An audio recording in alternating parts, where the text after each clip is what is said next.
Hi, hello. Today we're going to talk about how to upgrade Juniper routing engines that are based on VM host architecture. So most of the new routing engines that are being deployed on modular platforms like the MX960 or even MX204, MX10008, they are all based on the VM host architecture. So we will talk about how to get the upgrades done and how that architecture of those VM host REs are based on. On the screen, you can see that I have two routing engines that I have demonstrated. One is the master RE on the left. The other one is the backup RE if we are using two REs on a modular platform. So if you look at the master RE, which is VM host based architecture, so I've just highlighted it as VM host RE. There are two SSD disks on each routing engine. There is a primary disk and there is a backup secondary hard disk. Likewise, you can see within the primary hard disk, there are two partitions. The partitions are called partition P for primary and partition B for backup. So similarly, for the secondary hard disk as well, there are two partitions. They are called partition P and partition B. Now I have given some explanation about what I have gone through just now. That is, the next gen REs have two disks as we discussed. The primary being disk 1, the backup being disk 2. The naming conventions, they are usually primary disk, as we know from the outputs we will see it as primary and secondary.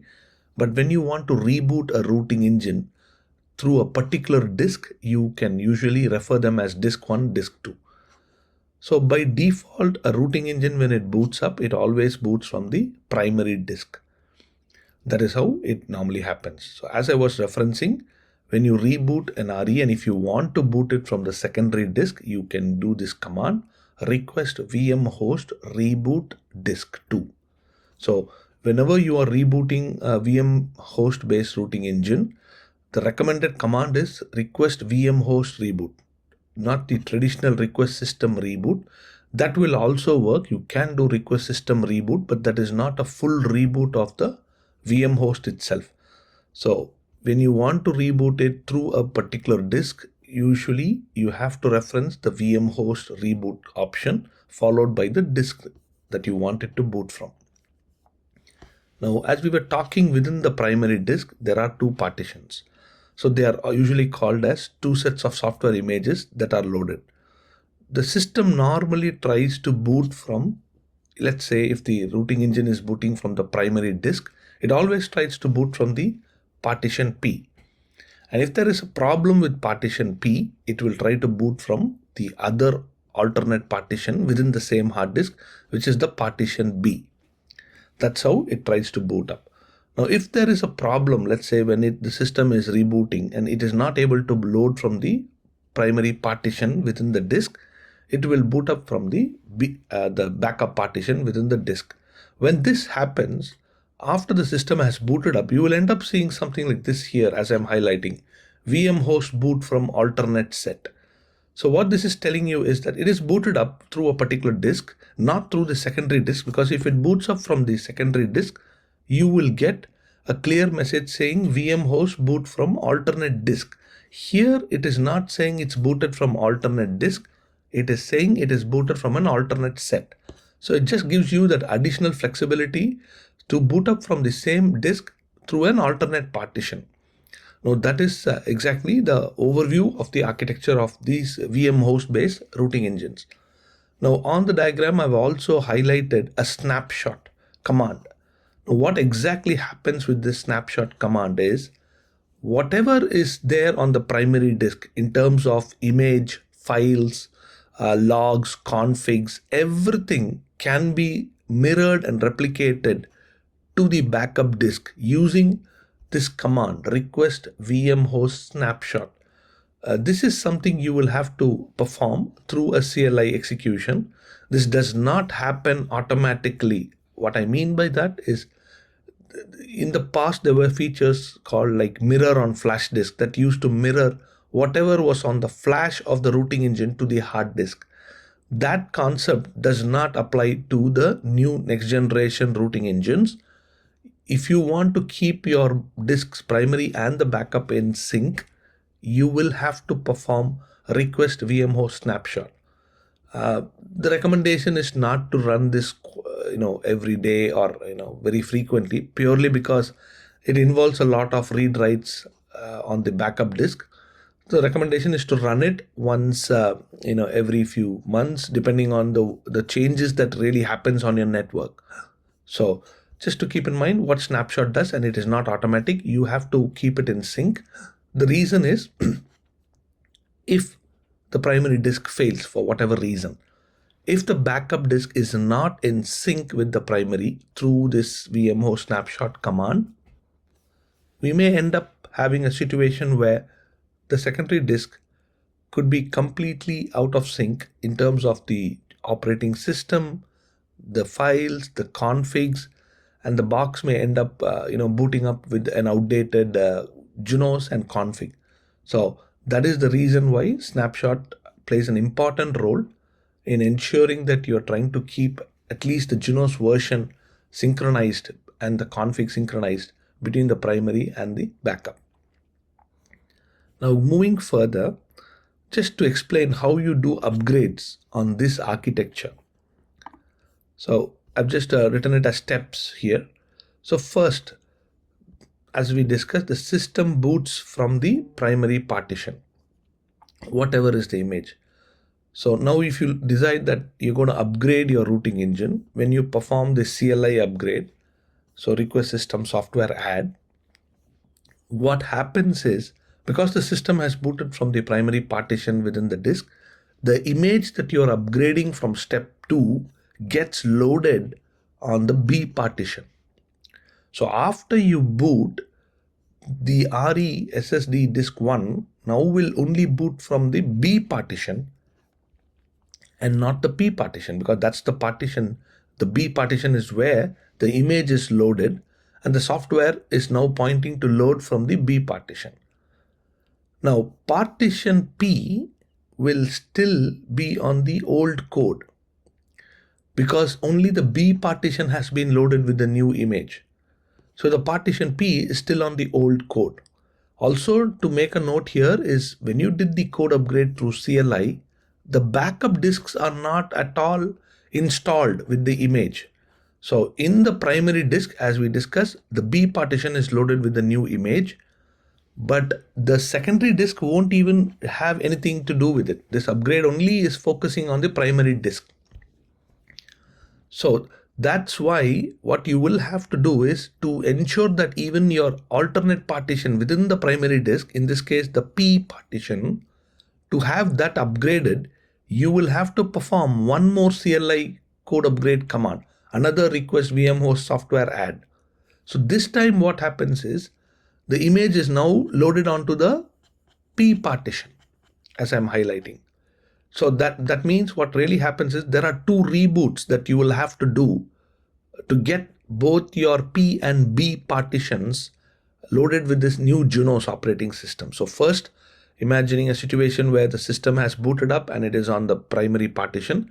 When you do the code upgrade, request vmhost software add, it loads it on the B partition, and then when you reboot it, it boots up from the B partition.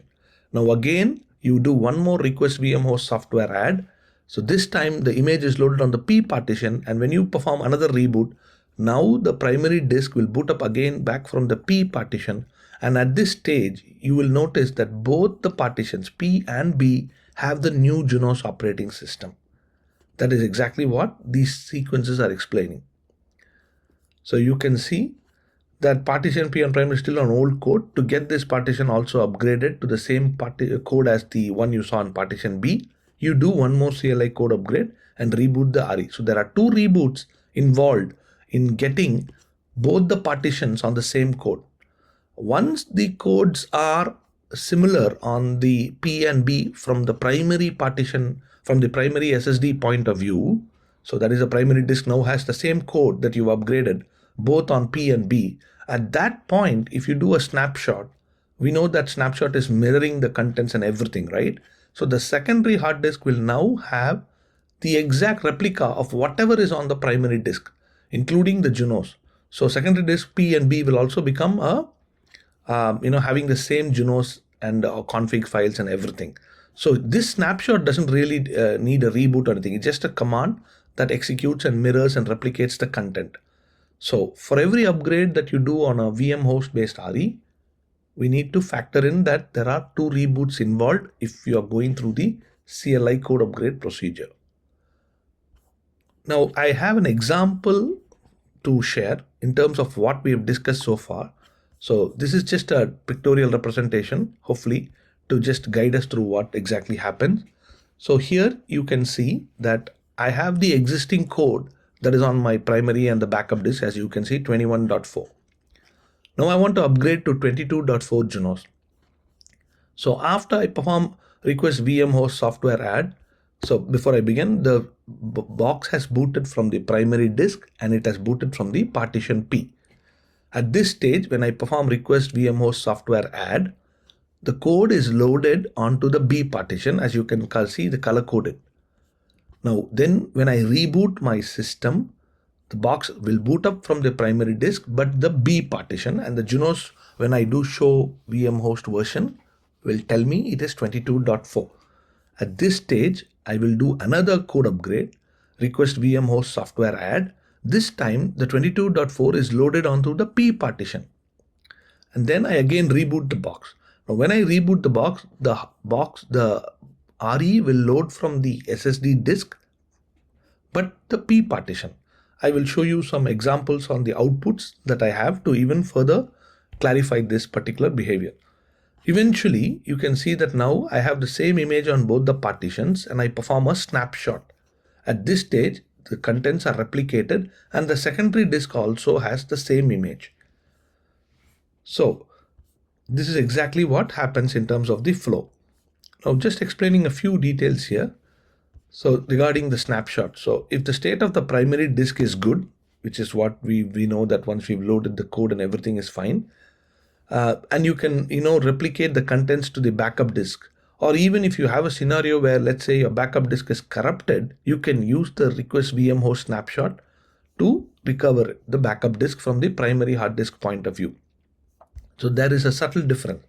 When you're trying to replicate the content of your primary disk to the backup or recovering the backup disk that is bad, you can use request VM host snapshot. So this works from the primary hard disk point of view. You can also partition your backup hard disk if you think the backup hard disk file systems are corrupted. So this is an additional keyword. Beyond request VM host snapshot, you can also include partition keyword to partition your secondary disk and recover it. So just given some explanations on this. One more key point to remember here is, as we discussed, VM host snapshot will not only copy the images, but you can see it copies the config files, the file systems, JUNOS, everything to the alternate bootable media, which is the secondary disk. So that is why keeping these snapshots or the disk in synchronization once in a while is very much important, at least from the JUNOS versions point of view, so that if anything happens to your primary disk, at least your secondary disk has all the exact same images and config. This becomes more critical if you have a single RE based systems. At least if you have dual RE, the chances are that if your primary hard disk fails, the backup, the RE can reboot and the backup RE will take over. But if you have a single RE based systems, if the primary disk fails, you need to ensure that the snapshot has already happened in the past so that the backup disk, when the RE boots up, has the right image rather than some old outdated image. So that is why snapshot becomes quite important. Now one more point to note here is, let's say my system has booted from a secondary disk for whatever reason. Primary disk is fine and I have just rebooted from secondary disk. And if you do any kind of image upgrades on the secondary when the system has booted from the secondary disk, the install will only happen on the primary. So that is, if I was booted up from the secondary disk and I do request VM host software add, it doesn't do this procedure that we discussed here, where you see the B set is installed, P set is installed. That logic does not work for the secondary disk. It will always try to do that logic from the primary disk point of view only. That is what I'm trying to highlight here. So an interesting observation. So now as we were discussing, if your box had rebooted from the secondary disk for whatever reason, say primary hard disk is corrupted, you can do another snapshot. As you can see in this diagram, the snapshot is happening in the reverse direction. All the previous diagrams, the snapshot happens from the primary to the backup. You can see, yeah, everywhere primary to the backup. The arrow direction is pointing like that. But here, in this case, the snapshot is on the reverse direction. Now, when does this happen? Or when do you need this? So when an RE is booting up, if a primary disk is corrupted for whatever reason, the system is going to boot from the secondary disk. Now, how do we recover the primary disk? To recover, the command is request vmhost snapshot recovery. This is the differentiation. Whenever you do snapshots from primary to backup, it is just vmhost snapshot. You can see here. You don't use the keyword called recovery whenever you do it from primary to backup. But whenever you do a snapshot from backup RE to the primary, for this to happen, your system should have booted from the backup disk. That is a key factor. But if you're in that state, and if you want to recover your primary disk, the command is request vmhost snapshot recovery. So this is when the contents and everything is replicated from the backup to the primary hard disk. So that is an important differentiation. Of course, if you want to partition the file systems and everything, you can add that keyword called partition beyond your command, request vmhost snapshot recovery partition. So given some explanation on that as well for reference. Now quickly going through CLI examples of what we've discussed so far. So this is an output I've taken from some lab routers here. So when you do show vmhost version, so how do you find your partitions and which disk the system has booted? On a routing engine that has come up, if you run this command, run show vmhost version, I've just given some pointers to make it clear which command I'm talking about. You can see it says current boot disk is primary. So that is indicating that I have booted from my primary disk. It is also saying the current root set. So this is the partition P from which the system has booted up. That is what this current root set means. And within that partition P, you can see the versions are listed here. This is the version that is loaded. Likewise, within the partition B, you can see the version is here. It is clearly telling you what version each partition has. Now, when I run show vmhost snapshot, this is not request vmhost snapshot. You can see I'm just doing show vmhost snapshot. Now, what this tells me is what are the contents on the secondary disk. In the secondary disk, also, as we discussed, there is a partition P and a partition B. Both of them have the same JUNOS. So you can see that both my hard disk in this example, the primary and the backup, between them, their partitions P and B all have the same JUNOS. So this is the key differentiation I was referring to when you perform a code upgrade. You need to make sure after you finish your code upgrade, the partitions between the hard disk are synchronized and the versions are also exactly the same. Now, the command, as I was discussing, how do you upgrade a code upgrade, on a vmhost based RE? They also call it the next generation RE. It is request vmhost software add. So you can see here when you do this command, when you perform this, let's say my system has booted from the primary partition, as I was explaining in this diagram here, this scenario. So just scenario here. So you perform the first CLI code upgrade. You know that the image is loaded on the partition B because the system had booted from partition P. So that is exactly what I'm showing here. I'm performing a code upgrade. You can clearly see that when you do the code upgrade, you will get at the end of code upgrade, you want to reboot the system, right? Before I reboot, when you do show vmhost version, you can clearly see that my primary disk, the system has booted from the P partition. The P partition is on a different code because that's where it's booted from, right? And when I perform the upgrade, the request vmhost software add, before, once the upgrade is finished and it's expecting us to reboot, before rebooting, I'm checking what is loaded on my B partition. And you can clearly see the new code is loaded. This is the point I was referencing. The new code is now loaded here. And when you try to reboot now, when you also check request vmhost snapshot on the backup, you can see the backup is on a same code as the older version 23.4 on both. So only the B partition on the master RE is now pointing to the new code. All other partitions still have the whole old code. So that is the first stage of your code upgrade. Now after the first reboot, as we discussed, now you can see that the primary hard disk, again I boot from the primary hard disk, but the current root set is B, not the P before the reboot. Yeah, I'm just showing you here.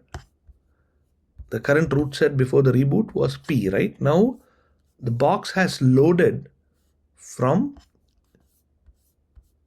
after the first reboot, the box has loaded from the B partition, and B partition is this code that I have installed.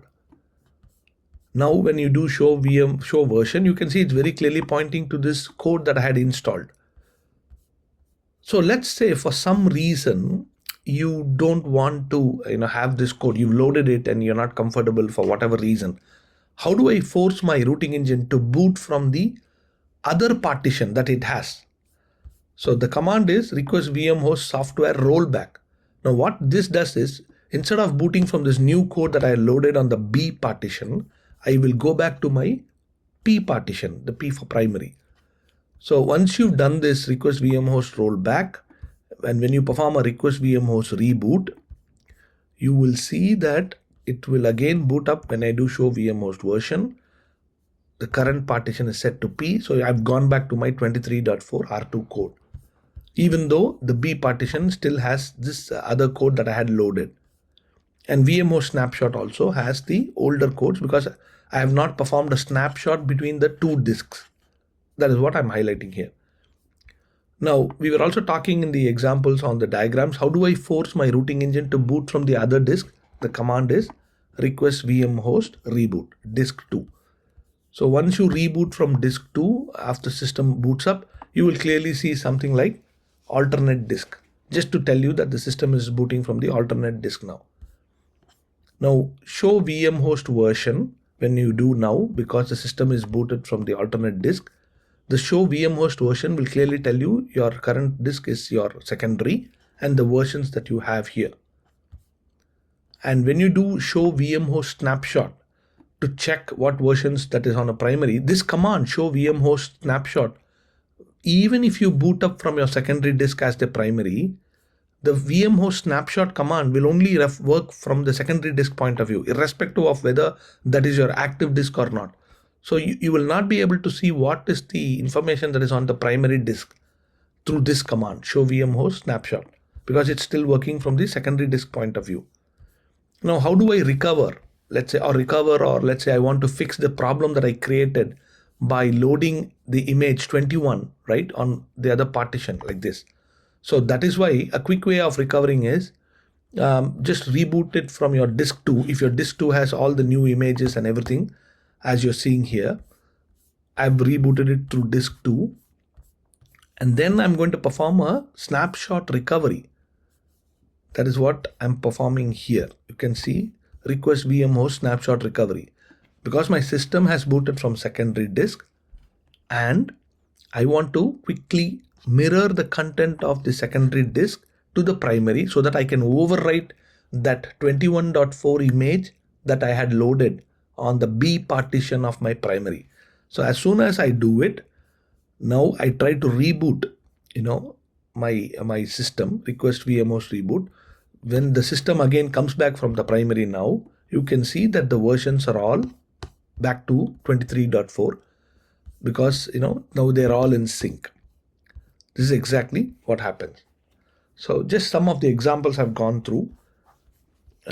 Also, another example I have is, here is an example where I'm performing, I did a double upgrade that is within the RE. So to go back to the diagram, so I've reached this stage. So the primary disk is now on the new code. So in this diagram, I've referenced as 22.4 just for discussion. So here is an example where my primary disk has 23 code loaded on both the partitions of its primary disk. Now, but the secondary disk you can see is having old outdated code because I haven't performed a vmhost snapshot to mirror or sync the configs from the primary to the backup. This example is request VM host snapshot. When you do this, it will give you this alarm. Existing data on the target hard disk may be lost, which is fine because I want to replicate the content of my primary disk into the backup. The moment you do this, post the snapshot is complete. When you do show VMO snapshot, you can see now my backup disk is an exact replica of the primary disk, including the two partitions. So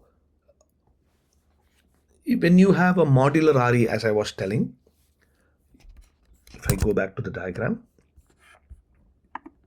so if you have modular REs on your system, you pretty much follow the same logic. Like you log into the backup routing engine, you check your show VM host version, you know that your primary disk within the backup has the new code 23.4 in this example, but your backup, when you do show VM host snapshot, your backup disk on the backup RE is outdated code. You perform the same request VM host snapshot. So that's the just overview examples that I've shared here. So I will try to reiterate that next gen RE code upgrade is not complicated by any means. It is just the architecture that gives you additional redundancy, I will call it, and it's capable of giving you much more high availability. But what is really important is to understand this flow. Make sure that if you want to get your partitions in sync, you have to do double upgrade through CLI, which means after each upgrade you reboot it so that the box boots from that partition. So you have to reach this point within each disk that the primary and the backup are on the same code. Once you have it, you snapshot it. This is snapshot is quite simple. You don't need any reboots there. It just replicates contents of your primary disk and keeps it. So if you have two REs, you pretty much follow the same logic on each RE. Hope you find this useful. Bye for now.